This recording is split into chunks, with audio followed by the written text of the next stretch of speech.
Chers amis, bonjour. Je suis heureux de vous retrouver pour cette nouvelle vidéo au sujet d'un thème que j'estime essentiel d'aborder avec vous.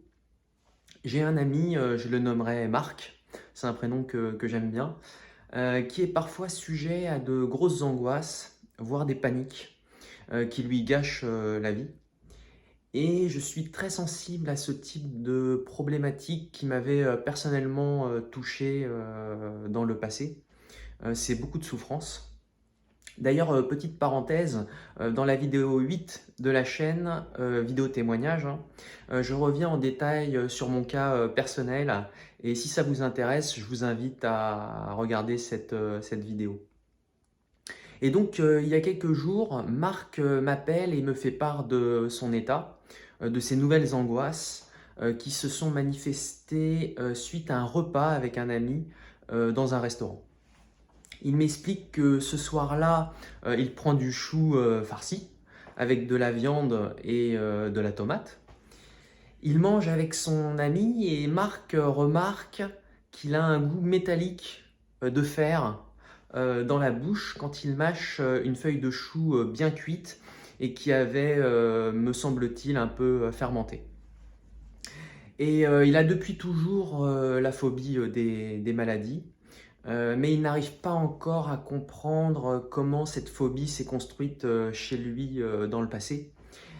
En tout cas, Marc commence à angoisser car il est persuadé que la feuille de chou était imprégnée de sang, d'où ce goût métallique. Et à partir de là, il est persuadé d'avoir pris un risque important, d'avoir contracté le VIH. Il me dit tout ça par téléphone et je sens dans sa voix la panique le submerger, hein, clairement. Et ça me fait mal au cœur parce qu'encore une fois, ces idées négatives et angoissantes induisent beaucoup de souffrance. Ces idées clairement gâchent la vie. Elles attentent à notre sérénité et à notre bonheur qu'on construit avec effort et persévérance, hein, faut pas l'oublier. J'ai moi-même eu affaire à ce type d'angoisse, hein, comme je vous disais. Je sais bien qu'il est difficile de se raisonner, tant l'angoisse nous submerge dans ces moments. Je décide donc de partager à Marc un moyen dont j'avais à l'époque usé, hein, pour me raisonner face à l'anxiété et qu'il m'arrive encore même d'utiliser, hein.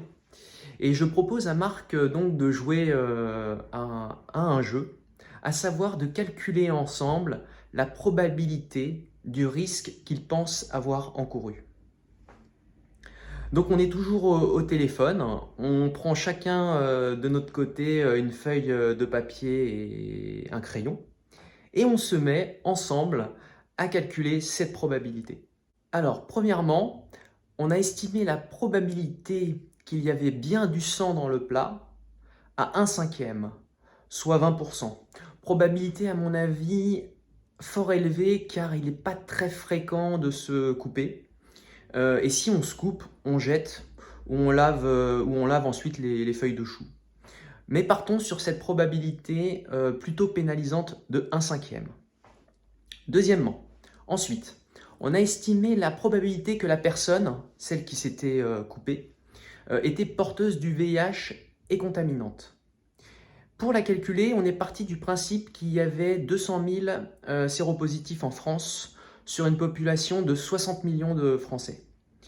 Mais, précision essentielle, on a retiré de nos calculs le nombre de séropositifs sous traitement, avec une charge virale indétectable et donc très peu, voire pas du tout contaminant.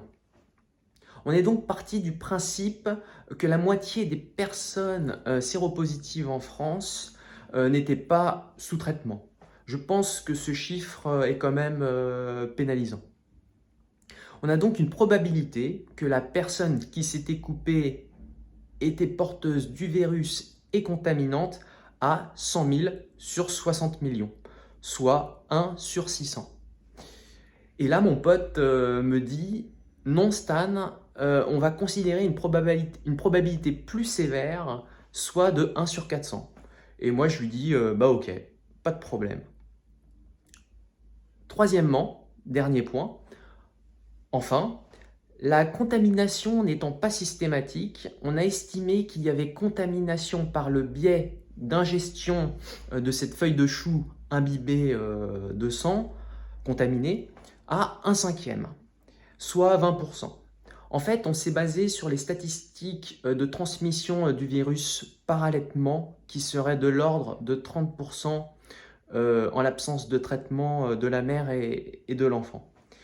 Et comme la quantité de lait ingéré par l'enfant est bien plus importante lors de l'allaitement que la quantité de sang ingéré par mon ami avec sa feuille de chou, on a considéré un risque de transmission de 20% par ce biais, soit une probabilité de 1/5.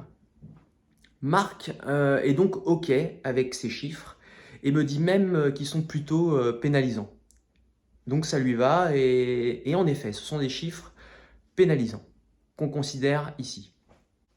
Et donc je lui dis, bah maintenant mon Marco, on peut calculer la probabilité du risque, penses-tu, que tu as encouru. Soit 1/5 fois 1/400 fois 1/5. Ce qui nous donne un résultat de 1/10 000. On multiplie les probabilités dans ce cas. Probabilité, encore une fois, exagérée. Je lui annonce donc le résultat du calcul. Une chance sur 10 000 d'avoir contracté le VIH par le biais qu'il m'a exposé au téléphone. Et là, plus un bruit au téléphone. Et au bout de quelques secondes de silence, je lui demande « Franchement, Marc, est-ce que tu penses que c'est nécessaire d'angoisser, voire de paniquer, pour un risque encouru ayant une probabilité pénalisante, en plus, je vous le rappelle, de 1/10 000 ?» Et là, il me répond « Non, c'est pas nécessaire d'angoisser pour ça. » Et je peux vous assurer, mes amis, que le problème fut résolu. Il m'a expliqué que son angoisse par rapport à ce qu'il avait vécu revenait par à coup, ça c'est vrai, mais de suite il refaisait ce calcul de probabilité qui le calmait direct. Attention, je ne dis surtout pas qu'on peut prendre des risques sous prétexte que la probabilité d'attraper un virus est basse. Ce n'est pas ce que je dis.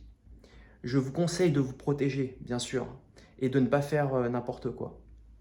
Le message que je veux juste faire passer ici est un partage d'un moyen rationnel, d'un outil, à savoir les probabilités, pour que vous puissiez prendre du recul face à vos angoisses suite à un soi-disant risque encouru, pour ne plus être sous l'emprise de ces angoisses justement. Je veux juste vous aider à dire stop à la partie inconsciente en vous qui nourrit certaines croyances qui vous gâchent la vie. Je veux vous aider à remettre en question, à interroger, à questionner les arguments de cette partie intime de vous-même qui vous angoisse et vous gâche la vie, pour ne pas être en permanence sous son emprise. Je souhaite juste vous aider à reprendre le dessus sur vous-même. Parce que le temps et la vie passent et on n'a plus de temps à perdre, mes amis. À bientôt.